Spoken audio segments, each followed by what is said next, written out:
જો વિદ્યાર્થી મિત્રો ધોરણ 11 ચેપ્ટર નંબર 12 એના લેક્ચર નંબર 1માં આપણે આપણા પેમ્ફલેટના પ્રશ્ન નંબર 1 થી 4 ભણી ગયા હતા. આજે પ્રશ્ન નંબર 5 થી આગળ વધીએ તો પ્રશ્ન નંબર 5 નું વિધાન આ રીતનું છે.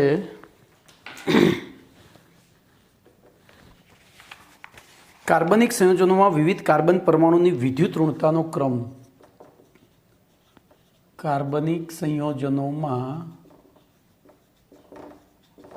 વિવિધ પ્રકારના કાર્બન પરમાણુની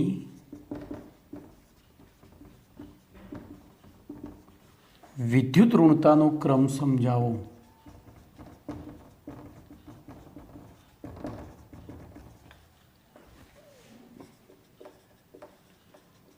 ચલો હવે આ પ્રશ્નનો જવાબ કઈ રીતે આપવો તો ધ્યાન એ રાખજો. આ પ્રશ્નનો જવાબ 1000 રીતે આપી શકાય, પણ આપણે ચોપડી પ્રમાણે જ આપવાનો છે. પણ આપણે ચોપડી પ્રમાણે આપીશું ખરા, પણ એ પહેલાં આપણને યાદ રહે એ માટે શું કરીશું તો ધ્યાન એ રાખો. એક ઉદાહરણ લઉં.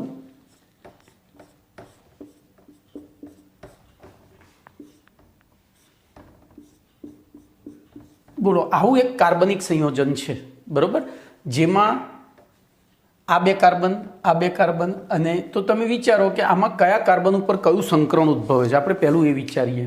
બોલો, તો અહીંયા આની 4 સંયોજકતા પરિપૂર્ણ છે, એક કાર્બન વડે અને 3 હાઇડ્રોજન વડે.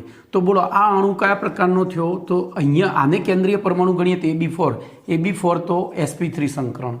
ચલો, એવું અહીંયા પણ થશે તો સીધું જ લખી દઉં છું sp3 સંકરણ. બોલો, અહીંયા શું થશે તો આની એક સંયોજકતા હાઇડ્રોજન વડે, એક કાર્બન વડે, બીજી એક કાર્બન વડે, ત્રીજી પાઇબંધ બન્યો છે. પણ પાઇબંધને આપણે પેલામાં ગણી શકતા નથી. શેમાં તો VSEPR સિદ્ધાંત અનુસાર સંકરણમાં પાઇબંધ ભાગ લેતો નથી. તો ધ્યાન રાખજો, અહીંયા આપણે એવી રીતે લખીએ કે એક સાથે બે વસ્તુ ચતી જાય. બોલો, આ બંને પરમાણુ, આ બંનેને આપણે કેન્દ્રીય પરમાણુ ગણીએ તો અણુ થયો AB4 અને AB4 થાય તો બંને ઉપર કયું સંકરણ ઉદ્ભવ્યું sp3. ચલો, એવી રીતે અહીંયા હું પહેલાં બધી સંયોજકતાઓ પૂરી કરી દઉં, બરાબર, અને પછી આપણે આગળ વધીએ. તો અહીંયા આમ નામ રહેવા જ દે. બોલો, અહીંયા પાછું H કરવો પડશે.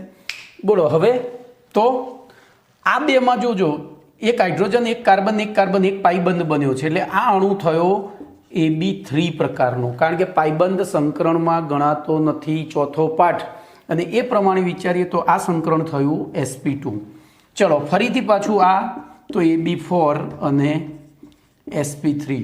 હવે આ બે વિચારો તો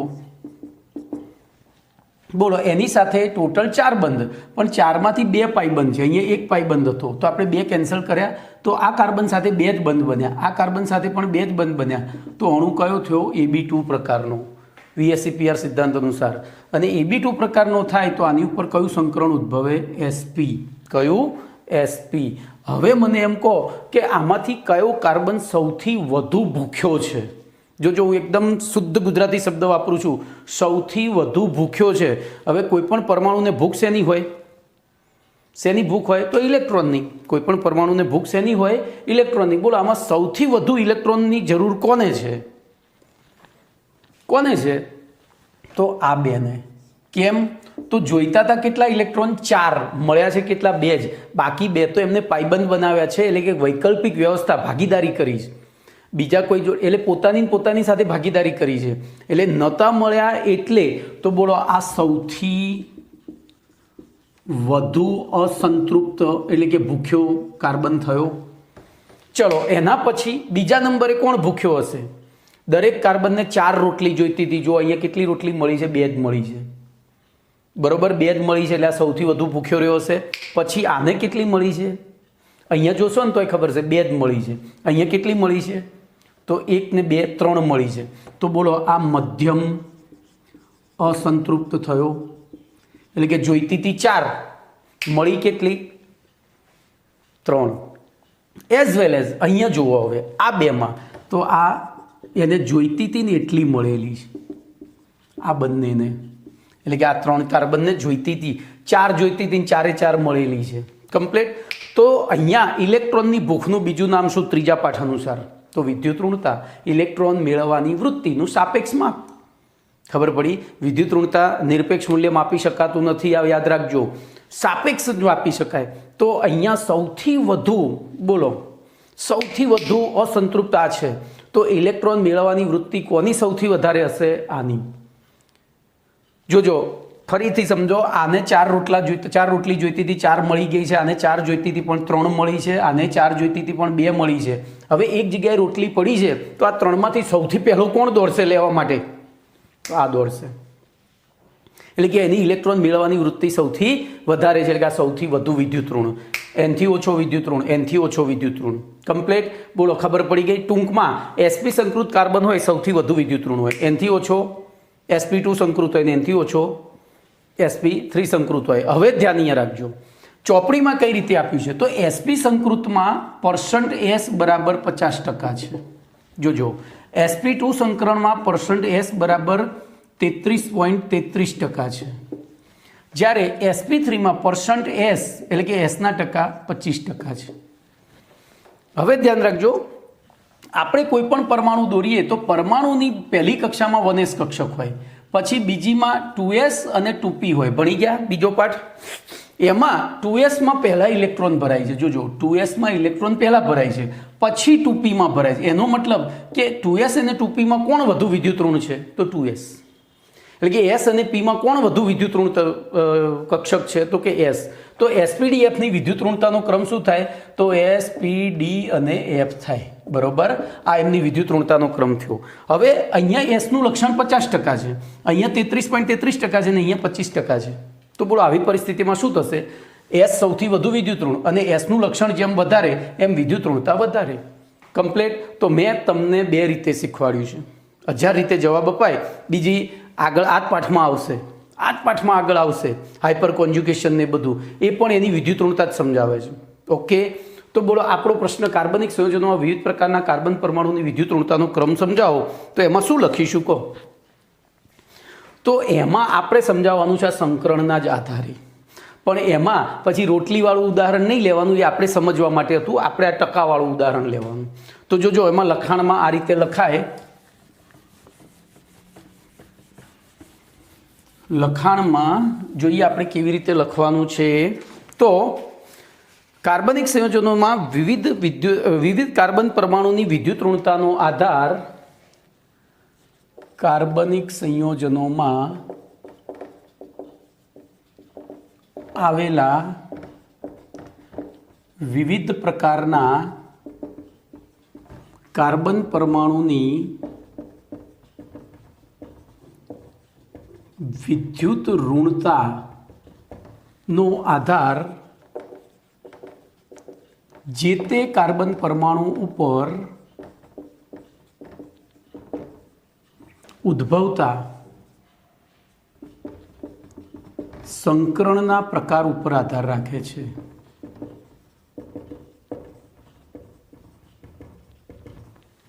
આધાર રાખે છે.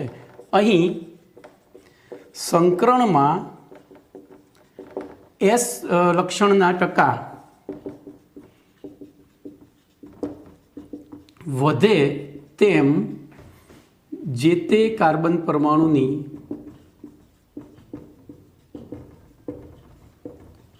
વિદ્યુત ઋણતા વધે છે. હવે આગળ જઈએ. આથી બોલો, sp3 સંકૃત કાર્બનમાં અથવા તો સંકરણમાં sp3 સંકરણમાં s લક્ષણના ટકા કેટલા છે બોલો? તો 25% હોય છે. બરોબર? જોજો, પછી sp2 સંકરણમાં s લક્ષણના ટકા 33.33% હોય છે અને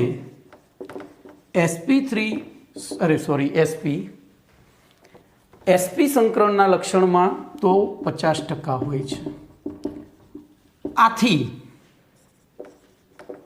અહીંયા આથીની જગ્યાએ હવે લખશો તો વધારે સારું લાગશે. હવે બરોબર? આથી હવે શું લખશું તો કાર્બનિક સંયોજનોમાં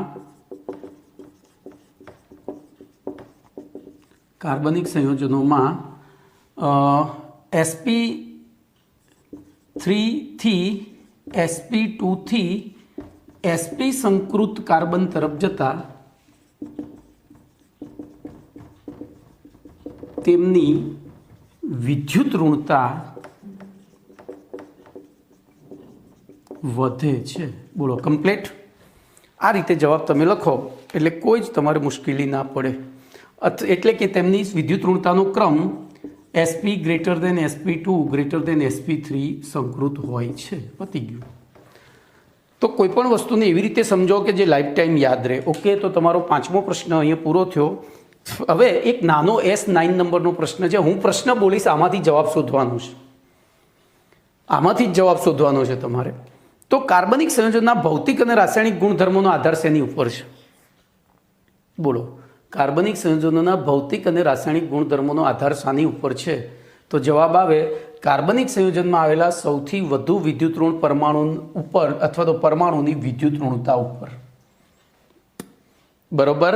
એમાં જે કાર્બન છે એમાં જે સૌથી વધુ વિદ્યુત અથવા તો ક્રિયાશીલ કાર્બન આપણે કહીશું એને, જેની વિદ્યુત ઋણતા વધારે હશે એ જ ક્રિયાશીલ હશે. મેં તમને કહ્યું કે ભાઈ 3 ભાઈઓ છે, 3 ભાઈઓને 4 રોટલીની ભૂખ લાગી છે, તો એકને પૂરેપૂરી 4 રોટલી મમ્મી આપી, બીજાને 3 આપી અને ચોથાને 2 જ આપી, ત્રીજાને.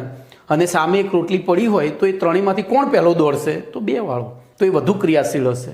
તો અહીંયા જવાબમાં લખાય કે કાર્બનિક સંયોજનના ભૌતિક અને રાસાયણિક ગુણધર્મોનો આધાર કાર્બનિક સંયોજનમાં ક્રિયાશીલ કાર્બન પરમાણુ ઉપર ઉદ્ભવતા સંકરણના પ્રકાર. જોજો, હવે સંકરણના પ્રકારના લીધે શું થાય છે? તો વિદ્યુત ઋણતા બદલાય છે. તો આપણે શોર્ટમાં ના લખી દઈએ. ક્રિયાશીલતાનો આધાર તેમના ક્રિયાશીલ કાર્બનની વિદ્યુત ઋણતા ઉપર આધારિત હોય છે. બોલો ક્લિયર? ચલો એના પછી પ્રશ્ન નંબર 6 લઈએ. ભાઈ આ ઓર્ગેનિક કેમિસ્ટ્રીને બહુ દિલથી યાદ રાખજો. તમારા 12મા ધોરણમાં તમારી 40% મહેનત ઓછી થઈ જશે. 40%. 4 પાઠ એમનેમ આવડશે જો આર્યું આવડતું હશે તો. એટલે હું આમાં બહુ જ એકદમ કુલ માઇન્ડેડ જઈ રહ્યો છું. જો કે હું બધા પાઠ કુલ માઇન્ડેડ જ ભણાવું છું. બોલો, પાઈબંધની અગત્યની લાક્ષણિકતા જણાવો.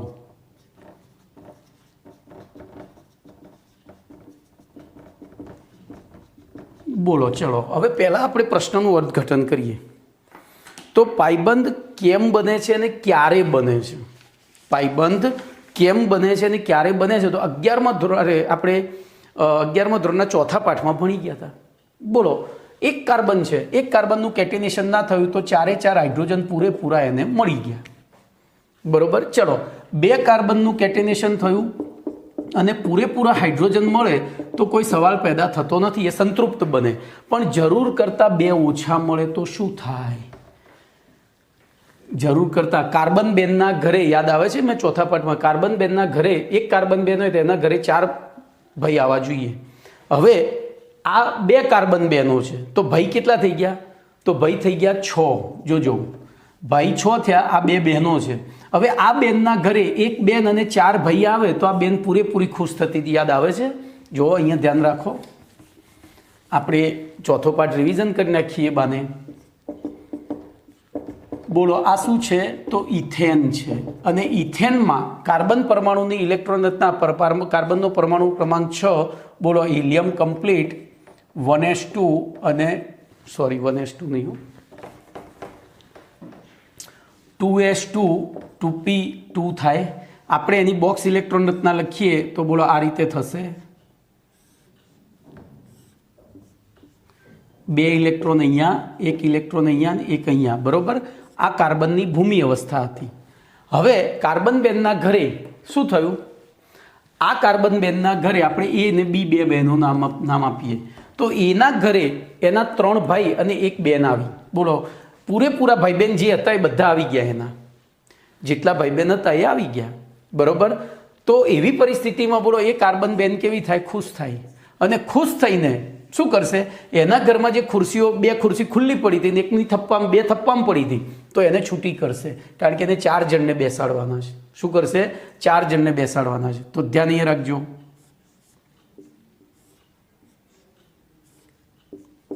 બોલો ઉત્તેજિત અવસ્થામાં આવી ઇલેક્ટ્રોન રચના મળી અને એ ઇલેક્ટ્રોન રચનામાં હવે જોજો પાછું આ ચારે ચાર ખુરશી જુદી જુદી ક્વોલિટીની છે. મેં તમને રોટલીનું ઉદાહરણ આપ્યું હતું. આ ઘઉંનો લોટ છે, આ બાજરીનો લોટ છે. તો હવે દાખલા તરીકે ઘઉંના લોટની રોટલી કરીને એક ભાઈને પીરસે અને બેનને બીજાને પછી બાજરીના લોટની રોટલી પીરસે તો એવી પરિસ્થિતિમાં શું થાય? એમને ખોટું લાગે. તો એ ખોટું ના લાગે એટલે બેન બુદ્ધિ ચલાવશે, આમનું સંમિશ્રણ કરી નાખશે.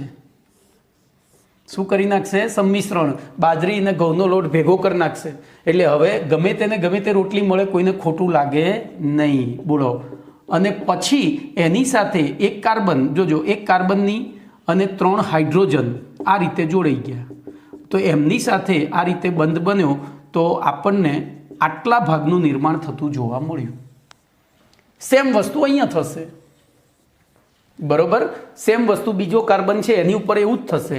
બીજા કાર્બનમાં આ રીતે જ સંકૃત વ્યવસ્થા હશે. તો એ કાર્બન અહીંયા જોડાશે ને એની બીજી જે અહીંયા ધ્યાન રાખજો, હું આ બીજો કાર્બન નીચે દર્શાવું તો એમાં શું થશે? આ રીતનું જ થશે. એમાં પણ 4 કક્ષકો, એમાંથી આ જે કક્ષક છે એ સીધી અહીંયા જોડાઈ. જો આ બંધ બન્યો, બરોબર.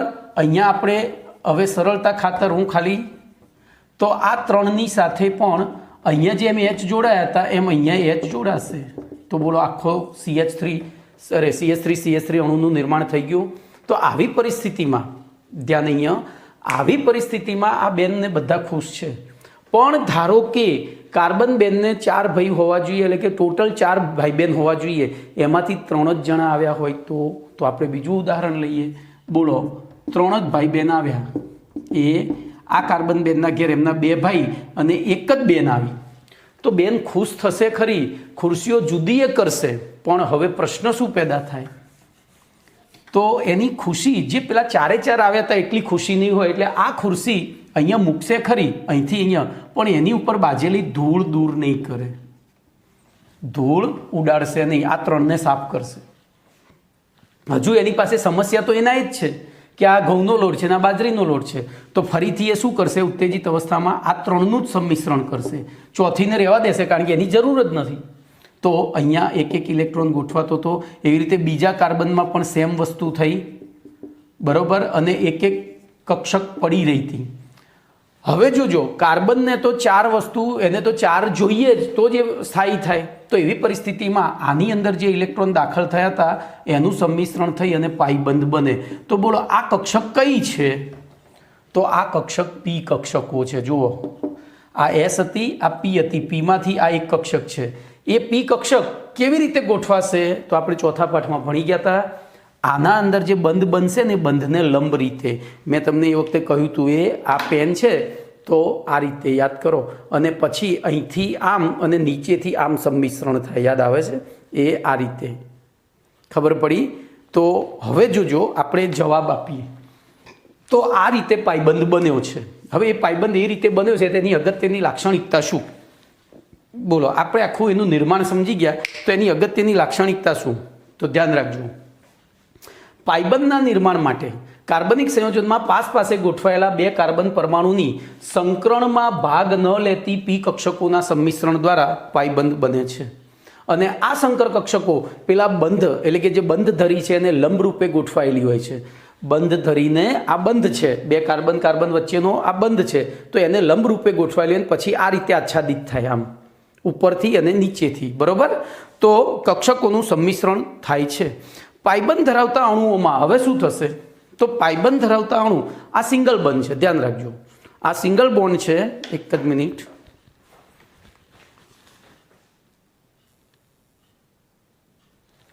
તો જો આ રીતે બંધ બન્યો, એ આ સિગ્મા બંધ અને ઉપરથી પાઈબંધ. હવે આ બંધ ધરી એકલો જો સિગ્મા બંધ હોત, આપણે એકલા સિગ્મા બંધનું ઉદાહરણ લઈએ, બરોબર. એકલા સિગ્મા બંધનું ઉદાહરણ, એક જ મિનિટ હો ભાઈ, ચલો ને, એમને ગમે તે તો શોધવામાં ટાઈમ લાગશે.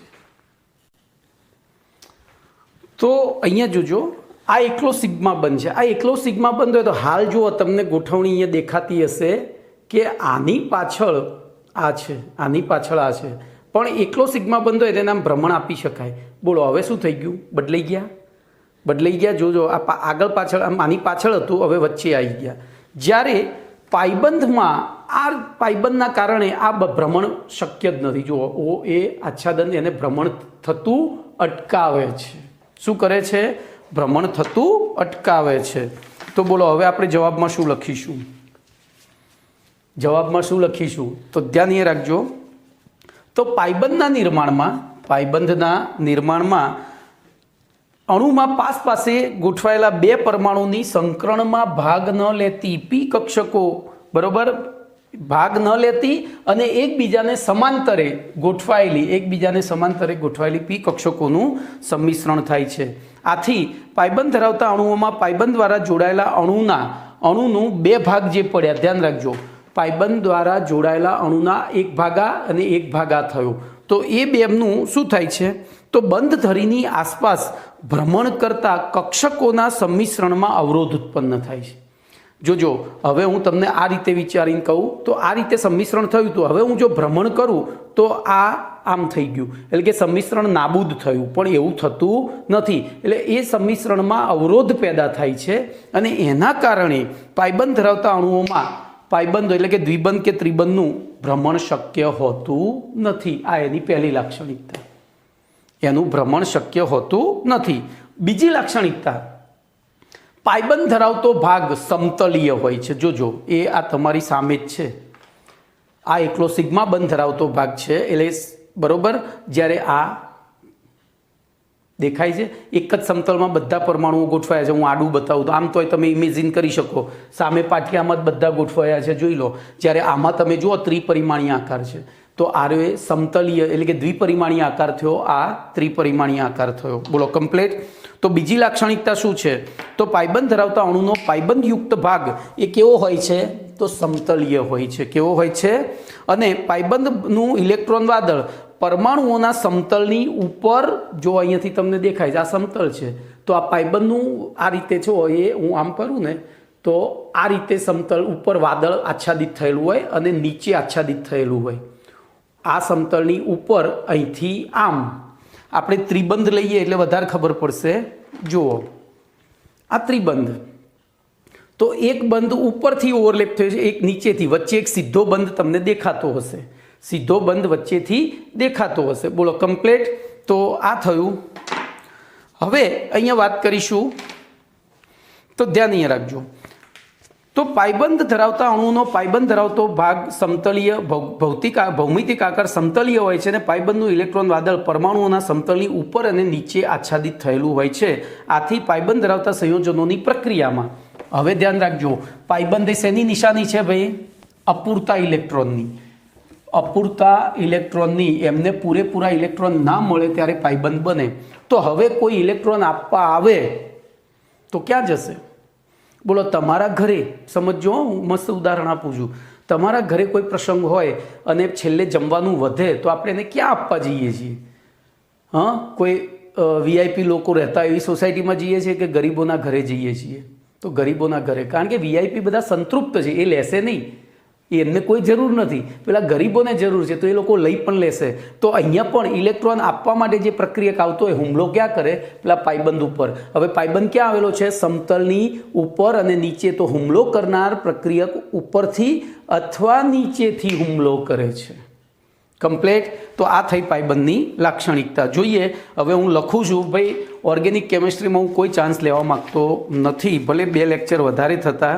તો ધ્યાન રાખજો, અહીંયા આપણે પહેલું વિધાન શું લખીશું? તો પાયબંધના નિર્માણમાં અણુમાં પાસે ગોઠવાયેલા બે પરમાણુની, બરોબર, પરમાણુની સંકરણમાં ભાગ ના લેતી પી કક્ષક અને એકબીજાને સમાંતરે ગોઠવાયેલી પી કક્ષકોનું, બોલો શું થાય છે? સંમિશ્રણ થાય છે. હવે આના આધારે આપણે એની લાક્ષણિકતાઓ સમજાવી શકીએ. આથી પાયબંધ ધરાવતા અણુઓમાં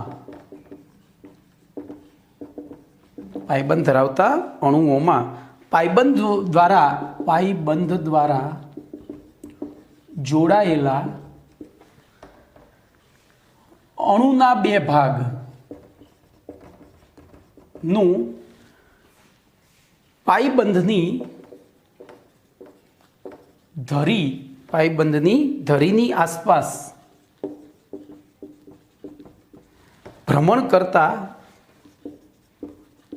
કરવામાં આવે તો આપણે એવું લખીશું, ભ્રમણ કરવામાં આવે તો કક્ષકોના સંમિશ્રણમાં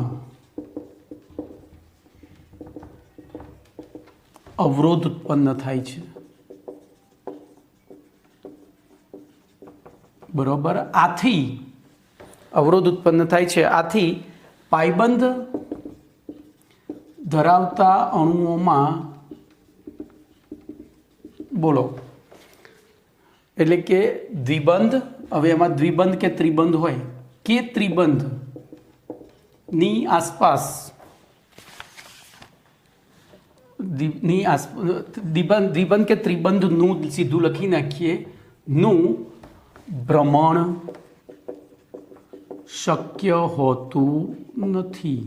આ એની પહેલી લાક્ષણિકતા. હવે બીજી લાક્ષણિકતા, તો બીજું, પાયબંધ ધરાવતા અણુઓનો પાયબંધયુક્ત ભાગ સમતલીય આકાર ધરાવતો હોય છે.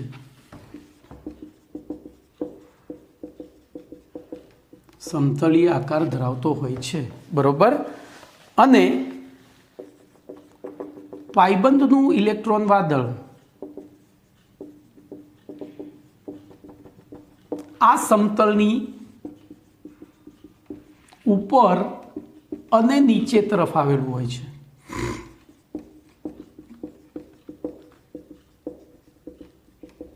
સમતલની ઉપર અને નીચે તરફ આવેલું હોય છે.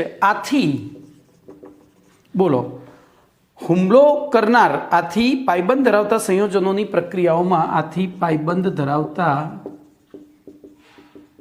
સંયોજનોની પ્રક્રિયાઓમાં હુમલો કરનાર પ્રક્રિયક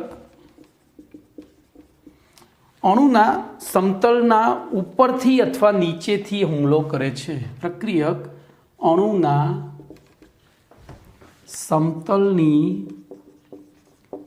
ઉપરથી અથવા નીચેથી હુમલો કરે છે. આ એની બીજી લાક્ષણિકતા. હવે ત્રીજી લાક્ષણિકતા, આ બંનેને ભેગું કરીએ તો આમ પાયબંધયુક્ત સંયોજનોમાં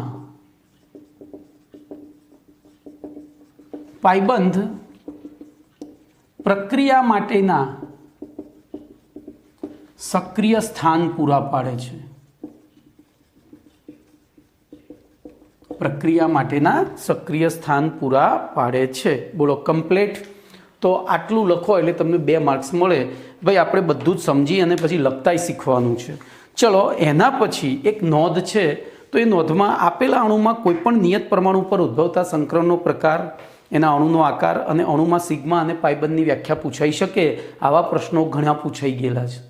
અને એ ચોથા પાઠમાં મેં તમને શીખવાડી દીધું હતું કે આવું પૂછાઈ શકે. તો જો એકના એક વસ્તુ ગોળ ફરીને કેમિસ્ટ્રીમાં રિપીટ થાય છે. પેલું અકાર્બનિક માટે હતું, આ કાર્બનિક માટે હતું. દાખલા તરીકે 2018માં પ્રશ્ન પૂછાયો હતો, 2017 કે 18માં, ડીડીટીમાં આવેલા કુલ પાયબંધ અને સિગ્મા બંધની સંખ્યા જણાવો.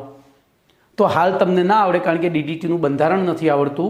ડીડીટીનું બંધારણ આવશે એટલે હું ચલાવીશ. ઓકે, ચલો આપણે સીધી વાત કરીએ. તમને એમ કે ઇથિનમાં આવો પ્રશ્ન પૂછાય, ઇથિનમાં સિગ્મા અને પાયબંધની સંખ્યા જણાવો. તો ઇથિન તમને ખબર છે. બોલો ઇથિનનું બંધારણીય સૂત્ર શું? આ એક સાદું ઉદાહરણ લઉં છું. તો ઇથિનનું બંધારણીય સૂત્ર C++CHH. તો બોલો આમાં સિગ્મા બંધ કેટલા? તો આ સિગ્મા, આ સિગ્મા, આ સિગ્મા, આ સિગ્મા, આ સિગ્મા ના પાઈ. તો 5 સિગ્મા અને 1 બંધ, 1 પાઈ બંધ. બોલો કમ્પ્લીટ. ચલો એના પછી પ્રશ્ન નંબર 7 જોઈશું. તો પ્રશ્ન નંબર 7નું વિધાન આ રીતનું છે. જે આપણે ઓલરેડી ભણી ગયા છીએ, કાર્બનિક સંયોજનોના બંધારણના નિરૂપણની રીતો. કાર્બનિક સંયોજનોના બંધારણના નિરૂપણની રીતો જણાવો. રીતો જણાવો કરતા રીતો સમજાવો લખેલું છે, મારી મેં વાંચવા ઉતાવળ કરી, સમજાવો જ આવે. તો ધ્યાન રાખજો, આપણે કોઈ પણ કાર્બનિક સંયોજનોનું બંધારણ દોરવું હોય તો પહેલું સરળ અને એટલે કે બહુ ડીપમાં જઈને અભ્યાસ કરવો હોય તો લુઈસ બંધારણ, બરોબર. પણ આ ઉપરાંત ધ્યાન રાખજો, એમાં બીજા 3 બંધારણો પણ આપેલા છે.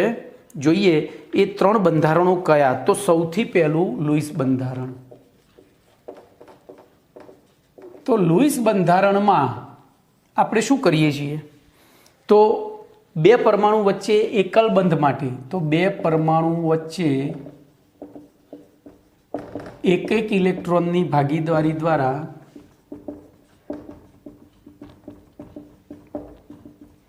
બનતા એકલ બંધ માટે એક જ લાઈન, બરોબર. પછી નાની લીટી એટલે ડેશ વડે દર્શાવવામાં આવે છે. તો કાર્બનિક સંયોજનના લુઈસ બંધારણમાં અથવા લુઈસ બિંદુ બંધારણ અથવા ડેનિશ બંધારણ, જોજો આને ડેનિશ બંધારણ પણ કહે છે. કાર્બનિક સંયોજનો માટે એને ડેનિશ બંધારણ પણ કહે છે. ઓકે, તો અરે ડેનિશ નહીં, ડેશ, મારે કેમ લોચો વાગે છે, તો ડેશ બંધારણ, બરોબર.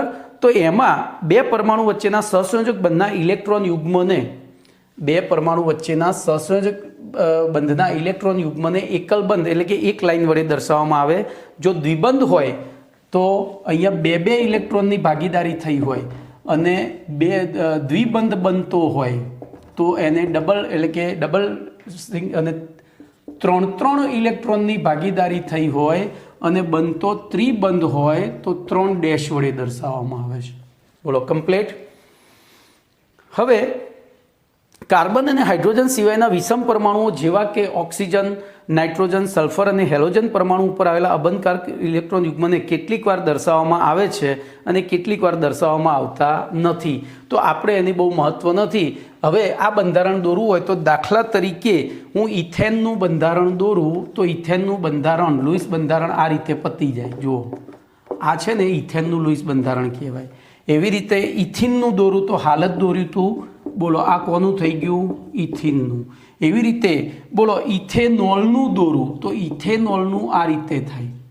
ઇથેનોલમાં એક કાર્બન સાથે 3 હાઇડ્રોજન, બીજા એક કાર્બન સાથે 2 હાઇડ્રોજન ને એક OH સમૂહ જોડાયેલો હોય તો આ 3 હાઇડ્રોજન, 2 હાઇડ્રોજન ને પછી O અને H. હવે કેટલી વાર અહીંયા પાછા બતાવેલા હોય કે નાય બતાવેલા હોય, આપણે કોઈ મતલબ નથી. ઓકે, તો આ થયું એનું લુઈસ બંધારણ. ચલો એના પછી બીજું છે સંઘનિત બંધારણ. તો ભાઈ આ બધા પ્રશ્નો પૂછાય નહીં હો, આ તો આપણે જાણ માટે છે, આ બધું બેઝિક કહેવાય. તો સંઘનિતમાં શું કરવાનું ખબર છે? કશું જ કરવાનું નહીં. આટલો ભાગ દરેક કાર્બનને ભેગા કરી દેવાના. તો જો હું આને લખું તો આ રીતે લખાય CH3. શું લખાય? CH3, બરોબર. પછી અહીંયા વચ્ચે એક નાની લાઈન કરવાની હો ભાઈ. આ જો અમે સંગણનમાં આને નથી લીધો એટલે એનું પહેલું ઉદાહરણ આપણે લઈએ તો CH3. બોલો એવી રીતે આ અને આ સંઘનિત થાય તો શું લખીશું? CH3 શું લખીશું? બોલો CH2 ડબલ બોન્ડ એમના એમ પછી CH2. તો આટલો જ દરેક પરમાણુને સંઘનિત કરવાનું. સંઘનિત એટલે પરમાણુ અને તેની સાથે જોડાયેલા કેન્દ્રીય પરમાણુ એની સાથે જોડાયેલા પરમાણુ ભેગા દર્શાવવાના. બાકી 2 પરમાણુ વચ્ચે એટલે કાર્બન સિવાયના પરમાણુ હોય તો કાર્બન વચ્ચે દ્વિબંધ એટલે કે બંધ બતાવવાનું. બોલો આનું કરીશું તો બોલો આ સંઘનિત થયો, આ થયો અને આ થયો. ખબર પડી? તો CH3 CH2OH.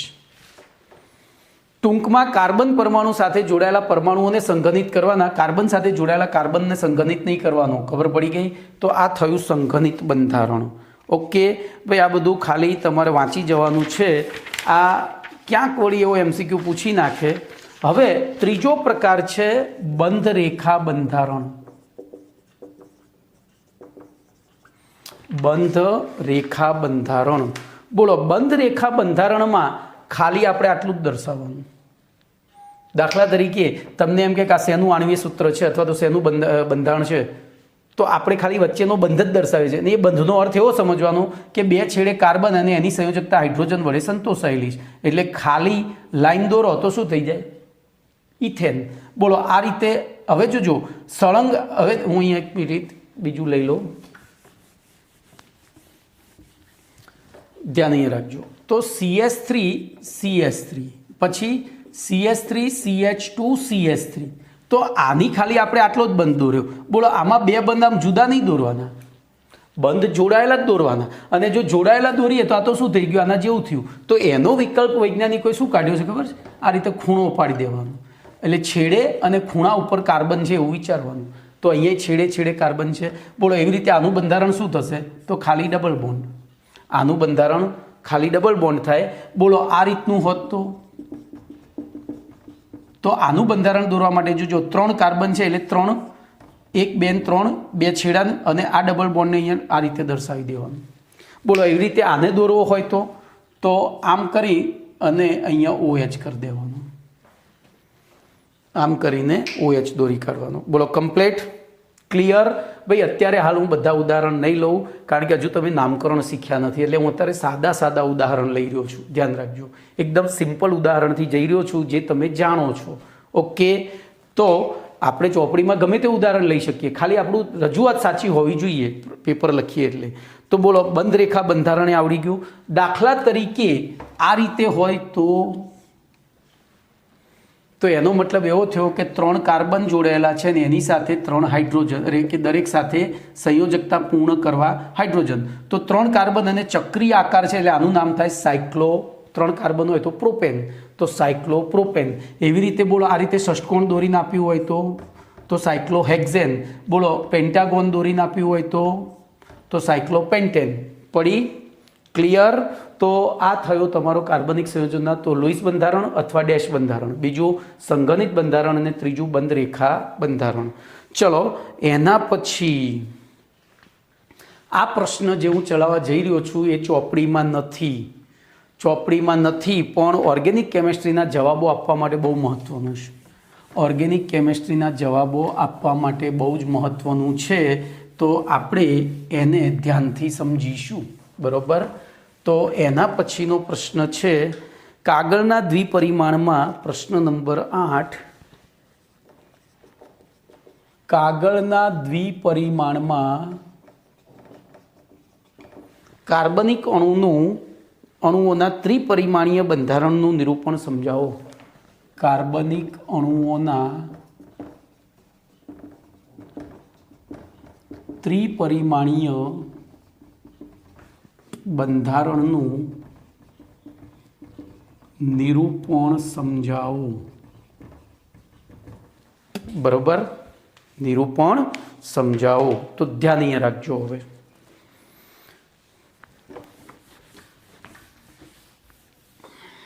તો એના માટે હું એક ઉદાહરણ લઈશ. એક ઉદાહરણ આપણે જુદા જુદા કલરના બોલની મદદથી સમજીશું. ધ્યાન અહીંયા રાખજો.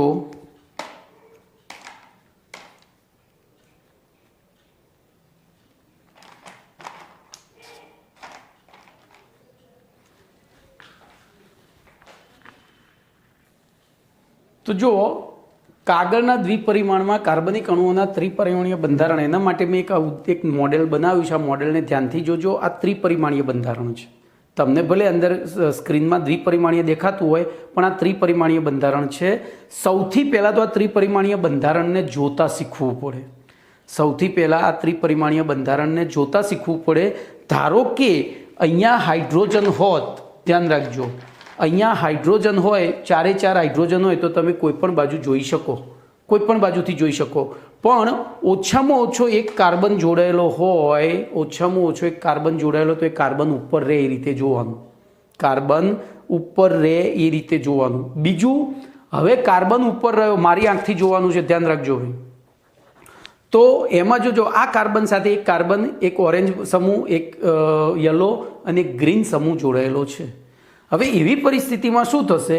તો તો આપણે એને એવી રીતે જોવાનું તો કાર્બન જે કાર્બન કાર્બન બંધ છે એ આપણી આંખ સામે આપણા શરીરને લંબ એટલે કે સમાંતર એટલે આ રીતે દેખાવો જોઈએ ઊભો. હવે તો એની સાથે જોડાયેલા બીજો કોઈ પણ એક સમૂહ એ આ સમતલમાં રહે એ રીતે જોજો. તો મેં આ લાલને મારી આંખ સામે રચાતા સમતલમાં રાખ્યો છે. તમારા માટે વિચારીએ, તમે જુઓ છો તો તમારે આમ જોવું પડશે, તમારે આમ જોવું પડે, આ ઊભો અને આ તમારી આંખ સામે રચાતા સમતલમાં. બોલો કમ્પ્લીટ. હવે એ રીતે ગોઠવીએ તો એક સમૂહ સમતલથી આગળ અને એક સમૂહ સમતલથી પાછળ જશે.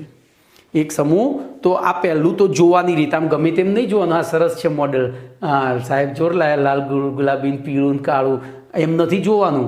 કેવી રીતે જોવાનું બોલો, જોતા શીખ્યા. પહેલું તો જોવા માટે પહેલી શરત, જો કાર્બન શૃંખલા હોય તો કાર્બન શૃંખલા ઊભી, અને એમાંય વધુ ક્રિયાશીલ કાર્બન ઉપર, વધુ ક્રિયાશીલ કાર્બન ઉપર, એ આપણે 12માં આવશે, પણ અત્યારથી હું થોડો પાયો નાખતો જઉં છું. હવે શું થશે તો એ સમૂહને આમ રાખ્યા પછી કોઈ એક સમૂહ એવો પકડવાનો, કોઈ પણ એક સમૂહ પકડો, એનાથી કોઈ મતલબ નથી.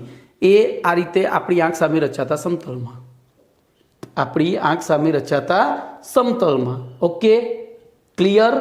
તો તમારા માટે આ થઈ ગયું. તો એક સમૂહ હવે જોજો, આ સમતલથી આ રેડ કલરનો બોલ ક્યાં આવ્યો તો સમતલથી આગળ. અહીંયા બોલો યલો કલરનો બોલ ક્યાં ગયો છે તો સમતલથી પાછળ. બોલો ક્લિયર. તો આ રીતે જોવાનું. હવે એને દર્શાવવા માટે શું કરવાનું તો ધ્યાન રાખજો. હવે તો એના માટે ફાચર બંધનો ઉપયોગ કરવાનો છે. ફાચર બંધ અને ડેશ ફાચર, જેને હું ઘાટું ત્રિકોણ અને આછો ત્રિકોણ કહીશ. તો ધ્યાન રાખજો, મેં આ કાર્બન દર્શાવ્યું કમ્પ્લીટ. બોલો લીલાને તો જે સમૂહ સમતલમાં આવેલા છે એમને સાદા રેખાબંધથી, તો અહીંયા લખું છું કાળો અને લીલો. બોલો કમ્પ્લીટ. કાળો, આ કાળો તો છે જ કેન્દ્રમાં કાર્બન, પછી એની સાથે કાળો બોલ અને લીલો બોલ મેં સમતલમાં રાખ્યા છે. બોલો આ બોલ ક્યાં છે તો આપણી તરફ. હવે જોજો, અહીંયા આપણે રેલવેના પાટાનું ઉદાહરણ લઈશું. બોલો ટ્રેન ના આવતી હોય ત્યારે, ખાસ ટ્રેન આવતી હોય ને ઊભા રહીએ ને તો આપણો પ્રયોગ પૂરો થઈ જાય. ટ્રેન ના આવતી હોય અને રેલવેના બે પાટા વચ્ચે ઊભા રહીએ તો આપણને આમ દૂર જતો પાટો કેવો દેખાય, ભેગો. કેમ તો આપણે દ્વિપરિમાણ, આપણી બે આંખો આમ છે અને એમાંથી નીકળતા કિરણો આમ ભેગા થતા જાય, એટલે આપણને ભલે ટ્રેક આપણને ખબર છે છૂટી જાય છે, તેમ છતાં તો જે વસ્તુ દૂર જતી હોય ને સાંકડી લાગે, નજીક આવતી હોય પહોળી.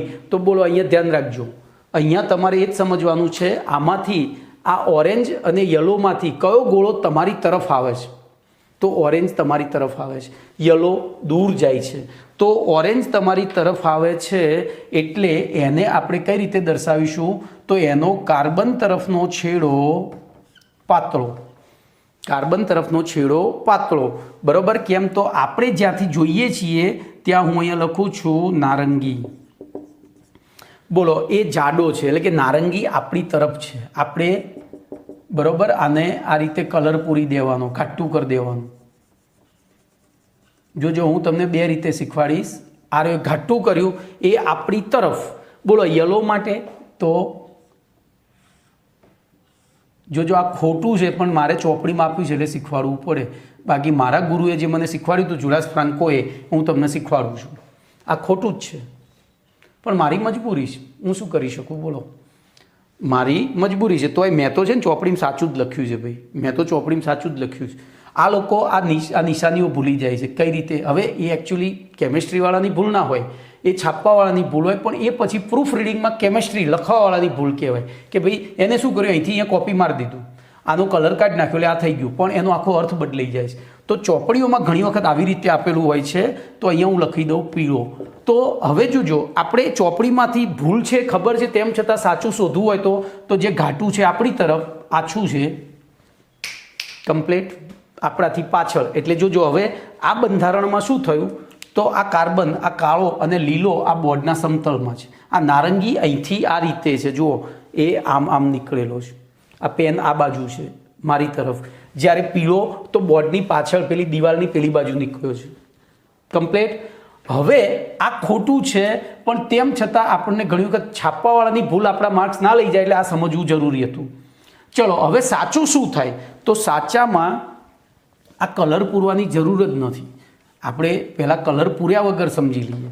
બોલો આ રીતે દર્શાવેલું હોય, બોલો, તોય તમને દેખાઈ જાય.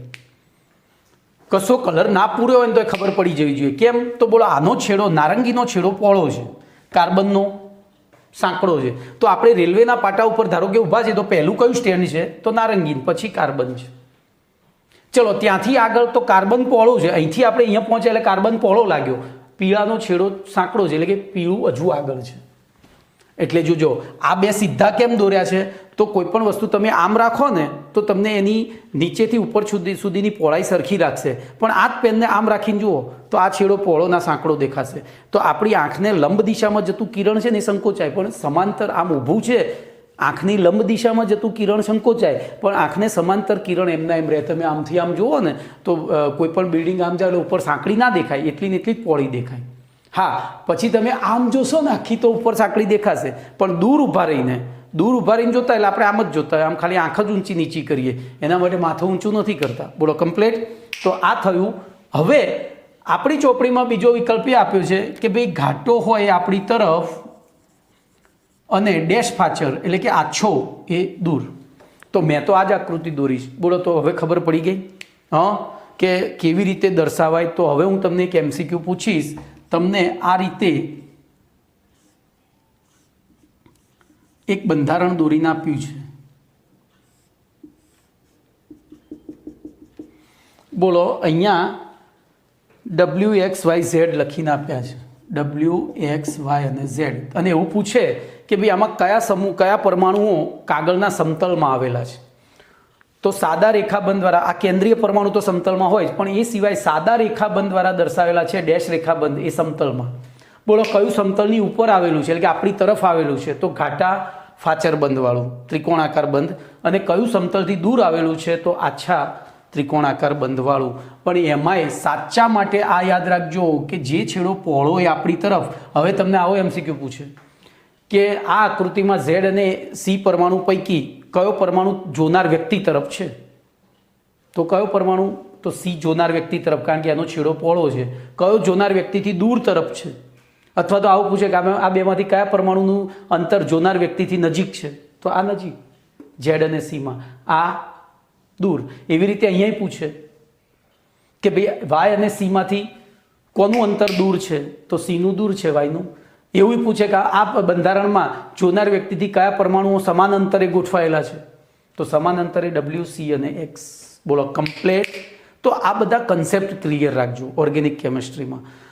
ભાઈ MCQની કોઈ લિમિટ નથી, કોઈ જ લિમિટ નથી. ગમે ત્યાંથી MCQ કાઢે, પણ આપણને MCQ જોઈને યાદ આવવું છે કે આપણે આ ભણેલા છીએ અને આનો જવાબ આ રીતે આપવાનો છે, તો MCQ આવડશે. ઓકે, ચલો. તો અહીંયા તમારો પ્રશ્ન નંબર 8 પણ પૂરો થઈ ગયો. બરાબર, પ્રશ્ન નંબર 8 પણ પૂરો થઈ ગયો. એની સાથે હવે હું એક ખાલી ચાર્ટ છે એ ચલાવી દઈશ. બરાબર, એટલે તમે ચાર્ટ તૈયાર કરો તો આવતીકાલના પ્રશ્નો તમને સહેલાઈથી આવડે. તો પ્રશ્ન નંબર 9, કાર્બનિક સંયોજનોનું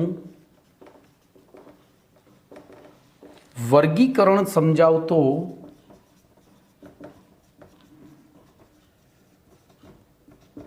ચાર્ટ જણાવો. જો આમાંથી ઘણા બધા MCQ નીકળી જાય આ ચાર્ટ તૈયાર કર્યો હોય તો. અને એ ચાર્ટ પણ આપણે ગોખવાનો નથી. તો સૌથી પહેલું ટાઇટલ આપીશું કાર્બનિક સંયોજનો. બોલો, એમાંથી 2 ભાગ પડે છે. એમાંથી 2 ભાગ પડે છે. કયા 2? તો અચક્રીય અને ચક્રીય. અચક્રીય અને ચક્રીય. બરાબર, આખું લખવું હોય તો બીજું કરીને લખવું હોય અથવા કરીને તો સાદી કાર્બન શૃંખલા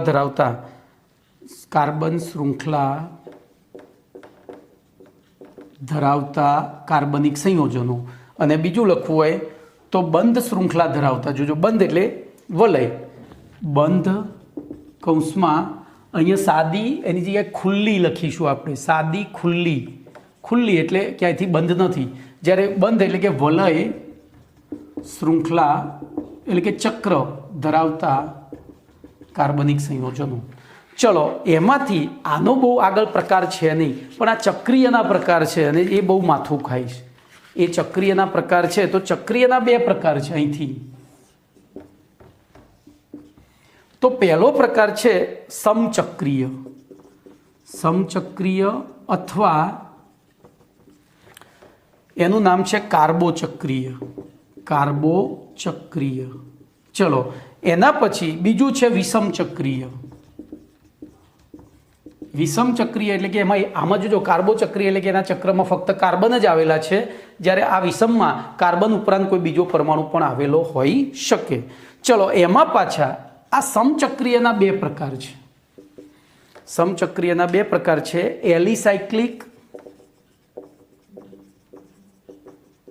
એલિસાયક્લિક અને બીજો છે એરોમેટિક. બરોબર, એલિસાયક્લિક સંયોજનો અને બીજા એરોમેટિક. અને એરોમેટિકના પાછા બે પ્રકાર છે, બેન્ઝેનોઇડ અને નોન બેન્ઝેનોઇડ. બેન્ઝેનોઇડ અને નોન બેન્ઝેનોઇડ. તો આ બધા જ કાર્બનિક સંયોજનના પ્રકાર થયા. હવે આ ચાર્ટને યાદ રાખવાનો છે. બોલો, આ ચાર્ટને યાદ રાખવાનો છે. કેવી રીતે રાખીશું?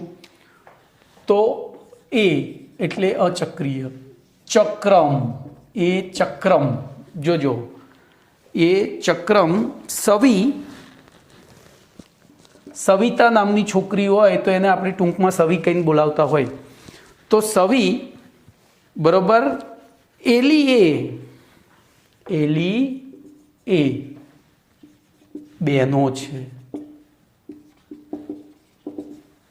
બરોબર, એ ચક્રમ સવી એલી એ બે બહેનો છે. બે બહેનો છે. એ એટલે અચક્રીય અથવા સાદી ખુલ્લી, ચક્રમ એટલે ચક્રીય, પછી સ એટલે સમચક્રીય અને વી એટલે વિષમચક્રીય. સમચક્રીયમાં બે પ્રકાર, એલીએ એટલે એલિસાયક્લિક અને એરોમેટિક. એરોમેટિકના બે પ્રકાર કયા? બેનો તો બેન્ઝેનોઇડ અને નોન બેન્ઝેનોઇડ. તો આ ટ્રીક પ્રમાણે ઘણા બધા એસક્યુ આવતીકાલે તમને આવડશે. તો અહીંયા હું લેક્ચરને વિરામ આપું છું, બીજું નેક્સ્ટ લેક્ચરમાં. ઓકે.